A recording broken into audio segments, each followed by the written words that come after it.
So this summer, I went for a run out in a neighborhood in Dunwoody early one Sunday morning. And I had just gotten to the top of a hill when I saw an older woman with white hair walking toward me, looking like she was just out for a morning stroll. And as we got closer, I noticed that she had this look of distress on her face and confusion, and there was a bandage on her head. She walked closer to me and she was mumbling a bit, but I couldn't understand any of the words that she was saying.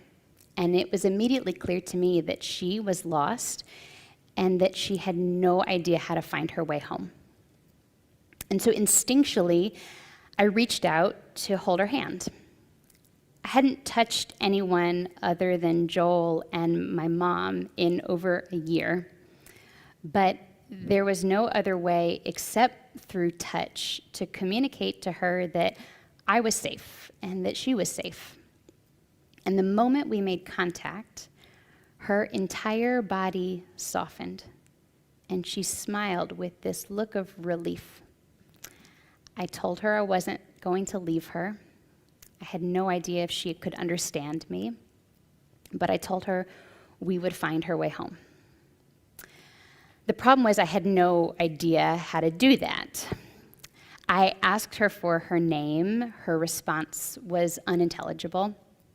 I asked her to point to where her house was, and she had no idea. And so we walked up to the nearest house together and we rang the doorbell, but because it was 7 a.m. on a Sunday morning, nobody answered. And so then we sat down together in the grass in this person's front yard, and I asked her if I could look in her purse for an ID, anything that maybe had her name or her address on it. She didn't have any ID, but she did have an AARP card with her name, Gladys, which is not her real name, but for this purpose it is. And when I said her name out loud, she looked at me like I had just performed a miracle. This look of, how could you have possibly known my name? So I kept kind of rifling through her pocketbook, a little worried about invading her privacy, but really desperate to find some detail that would help us on our search. And while I was looking through, another couple who was out walking their dog passed by us, and so I went up to them and asked for their help. They start looking through the neighborhood directory for her name, unsuccessfully, but then they offered and they went to go get their car so that we could do our search in the neighborhood in a vehicle. And then I looked one more time in her purse and found a business card from a church down the street. And when I said the name of the church, it was Dunwoody United Methodist, she gave me this huge smile again. So we drove her to the church and we walked her inside. And they were setting up for the early morning service. And as we walked down the hall with her, the pastor walked forward and he said, "Gladys!" And she burst into tears, and I burst into tears. And I was conscious for the first time that I was drenched in sweat and I smelled awful, but it didn't matter because they called her husband and they told us that they would take care of her from here. This was a moment from this past year when I felt like my intentions and my actions were aligned, when I really felt like this is the person I want to be all the time. Responsive, compassionate, generous, connected to my family, to my friends, my community, and beyond. I want to be like this all the time, but it feels like so often everything else gets in the way. This is ultimately the question of Yom Kippur. How do we get back there? How do we get back to that place, our best selves, when we feel like we've lost our way? How do we help each other find our way home? I know for so many of us, we're hanging on by a thread. Forget being our best selves. You're thinking, I am just trying to stay afloat. During the pandemic, the percentage of adults with symptoms of anxiety or depression increased from 36%, already quite high, to 42%. and suicide rates among teenage girls went up by 50% this past February and March. We are struggling, and the people we love are struggling. And so entering into Yom Kippur, which so many of us have been taught is about beating ourselves up and striving to be better and do better and come face to face with the ways that we have been the worst versions of ourselves, it feels like this is the last thing we need right now, and potentially some of this may even feel a little bit toxic, which is why, more than ever, I think our work is to reveal the voice of compassion and forgiveness that is the beating heart of everything we do over the next 24 hours. Softening this harsh voice of judgment and shifting to compassion for ourselves and for others. And so tonight I want to share with you some wisdom from a rabbi that I love, even though I've never met him, Rabbi Kalonymus Kalmus Shapira. He's also known as the Pozetzner Rebbe. And he was most well known for being the rabbi of the Warsaw Ghetto. He offered these insights to his community during the High Holy Days in 1930, a few years before Hitler's rise to power.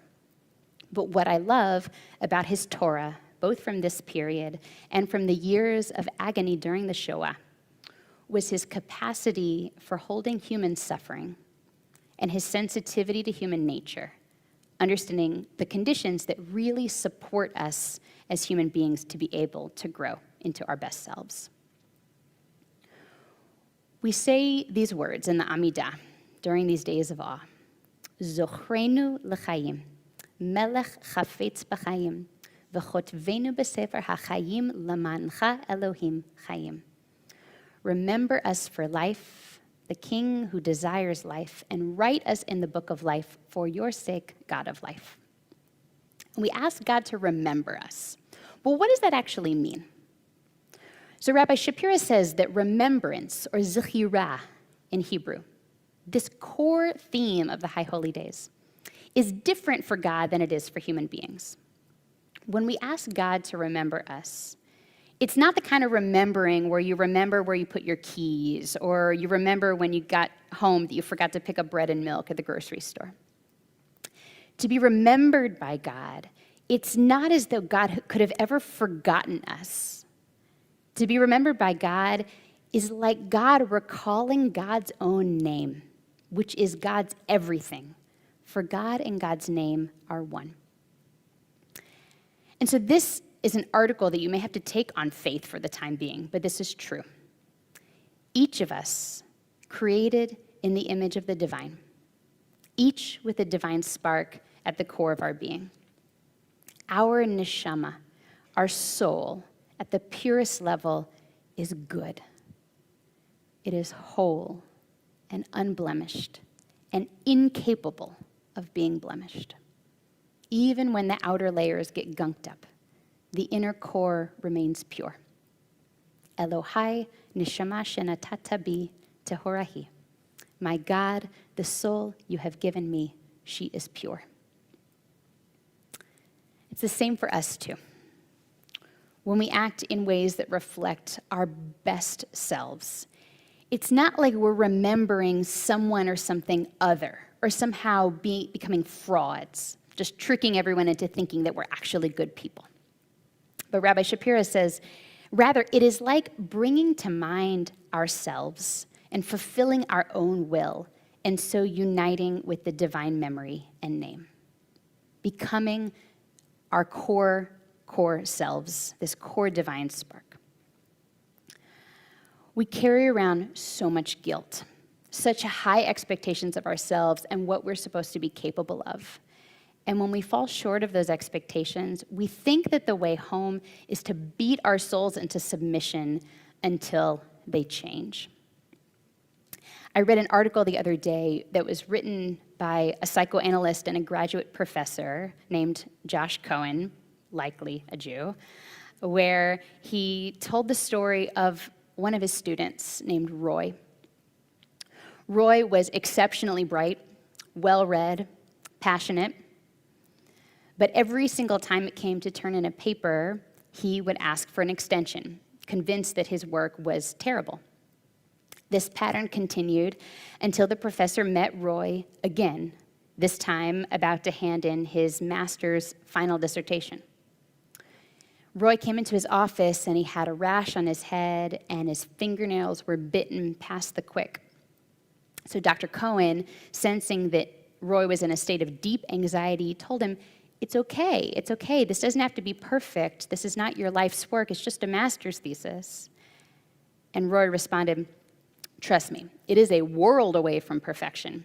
It's not even in the same galaxy. I've written it, I've read it, and this gave me no option but to delete it. I have way too much respect for you to have subjected you to this. Roy had wiped out more than 20,000 words. This turned out to be the last time that Dr. Cohen saw Roy, who never did hand in his dissertation. I know so many Roys, and I pray that he's okay. Our tradition has a character somewhat like Roy, whose name is Joseph. He's a wonderkind of sorts. He's placed on a pedestal for his greatness and his potential. But then he's thrown into a pit, and he's left for dead. He is taken far away to Egypt, where he eventually finds his way into the house of an Egyptian man named Potiphar. And while Joseph's in Potiphar's house, Potiphar's wife tries to seduce him, and he's forced to make a choice. Do I give in to temptation, or do I resist? He has fallen far from grace at this point, and I imagine him in this moment being pulled between two visions of himself. The perfect child who can do no wrong, and the adult who has been thrown into prison. Both stories rigid and unyielding. And Rabbi Shapira reminds us that according to the Talmud, in that moment when Joseph finds himself racked with indecision, he looks up and he sees a vision of his father, Jacob, who tells Joseph, in the future, all of your brothers will have their names inscribed upon the jewels of the priestly breastplate, like this. The ephod, the choshen, and your name will be among them. He's essentially telling his son, you are good. You are a jewel. You are worthy and sparkling and filled with light. Do not forget this. And most people, when they're coming to rebuke someone and tell them they need to change, they would say, you're a terrible person. Stop acting like this. Stop misbehaving. But Jacob made a different choice as a father. He showed his son this breastplate and the ephod and the names of the tribes, and he said, you belong here. You are just as worthy as all of your brothers. Don't let your name be erased. And so in that moment in Joseph's heart, all temptation was gone, as if in a puff of smoke. We think that it's guilt and harshness and constant striving that will turn us into the people that we want to be. But that kind of strict judgment most often just causes us to shrink into ourselves. And so our work is to recall our true nature, our divine, sparkling inner light, which is always lit, even when it's impossible to see. And so I want to offer you a simple practice that's based on this text. You can do this anytime, but I want to try it out with you here now. So you can close your eyes if it's helpful, if you want. So first think of something about yourself that you want to change, that you wish was different. Something maybe that trips you up time and again. Don't think too hard about it. Probably whatever first popped into your mind is probably the right thing. So take that, whatever that is, just set it to the side for a moment. So now I want you to recall a situation or a moment in time, maybe from this past year, maybe from longer ago, where you felt like you were at your best, where your fullest self was being expressed. a time when you felt aligned with the person that you aspire to be. What were the circumstances surrounding that moment? What made that feeling possible? Can you recall what it felt like in your body when you were in that place?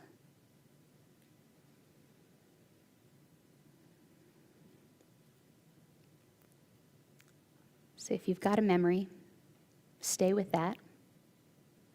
Just keep bringing it to mind, putting yourself back in that place of being your best self. If you're having a hard time, maybe coming up with something, I just want to give you another option. You can bring to mind an aspiration that you have of a value that you hold deeply and you want to live out more regularly. Maybe something like compassion or patience or trust. Just pick one. See if you can really feel like what that feels like in your body, to be fully compassionate. So just keep bringing that memory or that feeling to your body, into your mind, again and again.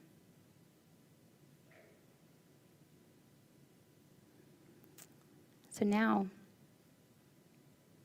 you can bring back that aspect that you thought of earlier, that thing you'd want to change.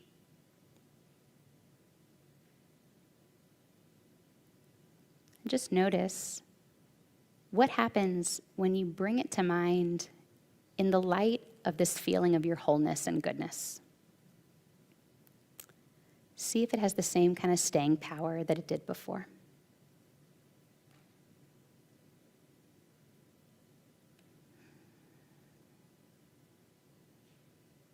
So when you're ready, you can open your eyes.